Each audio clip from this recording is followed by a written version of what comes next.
tinutukan ni Mari Zumali. Otak, puto seko, cornic, kropek, at banana chips. Ilan lang yan sa mga kutkutin ngayon na ginawang masustansya dahil hinaluan ang mga ito ng malunggay. Ang Go Grow and Glow na sustansya ng mga dahon at tangkay ng malunggay sangkap na sa mga chichirya dahil sa malikhaing ideya ni Mang Peter. Yung mga bata ay kumain ng gulay, itago mo yung malunggay, ilagay mo sa biskwit, ilagay mo sa mga chichirya, kakainin ng bata. Marami akong matutulungan dito, especially mga Filipino na dumadanas ng gutom. Ang malunggay na may scientific name na Moringa oleifera, pinansagang Nature's Medicine Cabinet dahil sa 15 times na mas maraming potassium ito kaysa saging, 17 times na mas maraming calcium sa gatas, at 25 times na mas maraming iron sa spinach. Mayaman din ito sa mga antioxidants at mga bitamina gaya ng vitamin A. Gayunpaman, hindi pa rin daw ito masyadong nabibigyang pansin. Kasi nung araw alam natin, pag buntis o nanganak, pakainin mo ng malunggay, dadaming gatas. Yun lang alam ng Pilipino. Pero yun pala, napakaraming benefits. Sa pamamagitan ng isang metikulosong proseso, kakaibang paghahain ng malunggay ang handog ni Mang Peter. Matapos hugasan, patutuyuin at saka pupulbusin para hindi raw mawala ang sustansya nito habang binabawasan ng madamong lasa. Saka ito ihahalo sa biskwit, pansit canton at iba pang mga produkto na umaabot pa sa ibang panig ng mundo. Ang biniyayaan ng Diyos ng malunggay ay may hirap ng bansa gaya ng Africa, India, and tayo na sa Pilipinas. And the best variety of malunggay is in the Philippines. Ang mga kutkuting hinaluan ng malunggay ngayon magpapasigla raw sa inyong buhay. Marins Umali, nakatutok, 24 oras.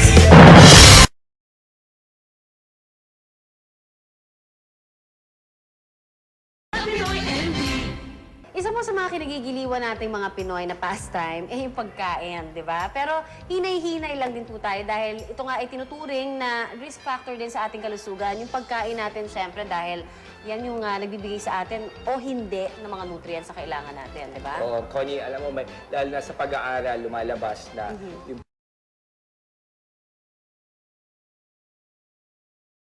Isa po sa mga kinagigiliwan nating mga Pinoy na pastime, yung pagkain, di ba? Pero hinay-hinay lang din po tayo dahil ito nga ay tinuturing na risk factor din sa ating kalusugan. Yung pagkain natin, syempre, dahil yan yung nagbibigay sa atin o hindi ng mga nutrients sa kailangan natin, di ba? Oo, Connie, alam mo, dahil na sa pag-aaral, lumalabas na yung pinaka-common na sakit sa mga Pilipino, malaking bagay na dudulot ng Pagkain, diet. No? oo. So, of course, yung high cholesterol food na nakukuha sa mga matatabang pagkain.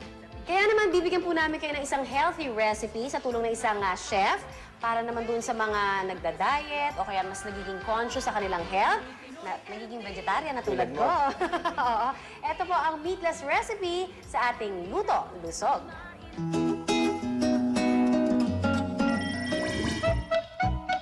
Worried ka ba na puro chichirya na ang kinakain ng mga anak mo?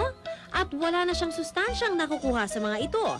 Ngayong Sunday morning, malalamang mong ang isang simpleng gulay, aba, isang wonder veggie na. Tara at ating alamin kung gaano nga ba kasarap ang malunggay.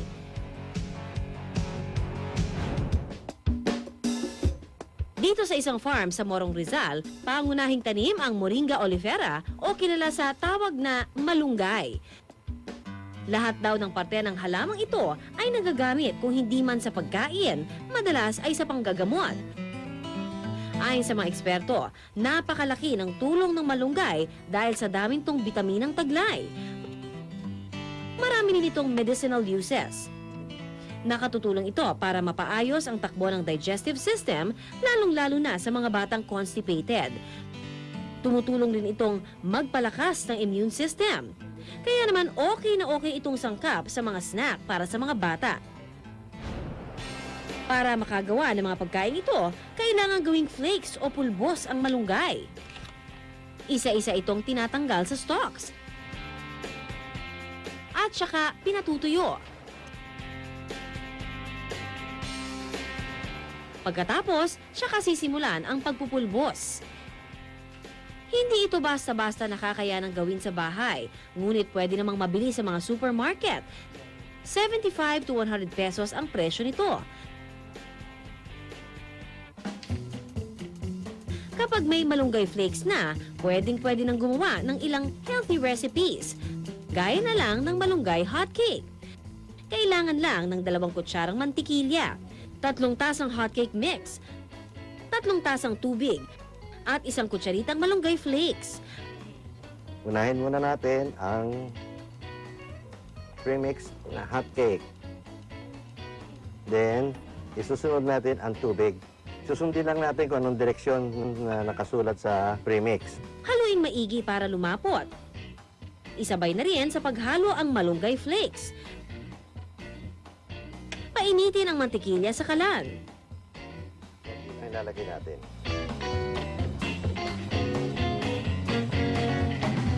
Ayan. Ngayon, ihuhulog na natin ang hot cake mix with malunggay. Ayan muna. Mayaman sa calcium ang malunggay, kaya naman hindi na kayo magsasawa sa paggawa ng healthy breakfast ng inyong mga anak. Rich din ang recipe na ito sa vitamin A. 50 to 75 pesos lang ang gagastusin para rito. Pampalusog na ang almusal, pero di pa huhuli ang mga reseping pangmerienda, gaya ng pansit malunggay. Para rito, ang mga ingredients, 1 tasang karne o lutong letsyong kawali, carrots, 1/8 guhit ng chicharo, 1/8 guhit ng Baguio beans, 1 sibuyas, 6 na pirasong dinikdik na bawang, 1 repolyo, half na tasa ng hibe, 1 sayote, kalahating kilong pansit canton malunggay, 1 kutsarang oyster sauce, 1 kutsaritang malunggay flakes, half a cup ng tubig, 1 kutsaritang mantika. Ilagay ang mantika at saka igisa ang bawang at sibuyas. Isama ang carrots at ang letsyong kawali. Isunod na rin ang hibe at sayote. Ito ay hindi regular na pansit canton sapagkat makikita ninyo bukod sa nutrients na nakuha sa pansit canton, meron tayong sayote dito, may carrots, lahat ito ay magaling sa katawan ng tao. For sure ay lalakas ang inyong immune system dahil sa protina at bitaminang nasa gulay at karne. Syempre pa, nariyan ang malunggay na pampahealthy. Pagkadagdag sa repolyo, ilagay na rin ang oyster sauce. Ngayon, dahil medium cook na itong gulay natin, isasalin muna natin. Ayan. At mamaya natin ihahalo sa pansit malunggay ng MLGS. Makikita nyo na kulay berde ang pansit canton na ito. Isunod na iluto ang pansit canton. Dadagdagan ko ito ng konti pang malunggay flakes. Lutuin ng 10 pang minuto. At voila! Meron ka ng pansit malunggay. 225 pesos lang ang kailangan para sa recipe na ito. Kaya huwag na pakainin ang inyong mga anak na mga walang sustansya dahil ang ilang mga pangkaraniwang pagkain sa tulong ng isang wonder gulay talaga namang makapagpapalusog sa mga bata.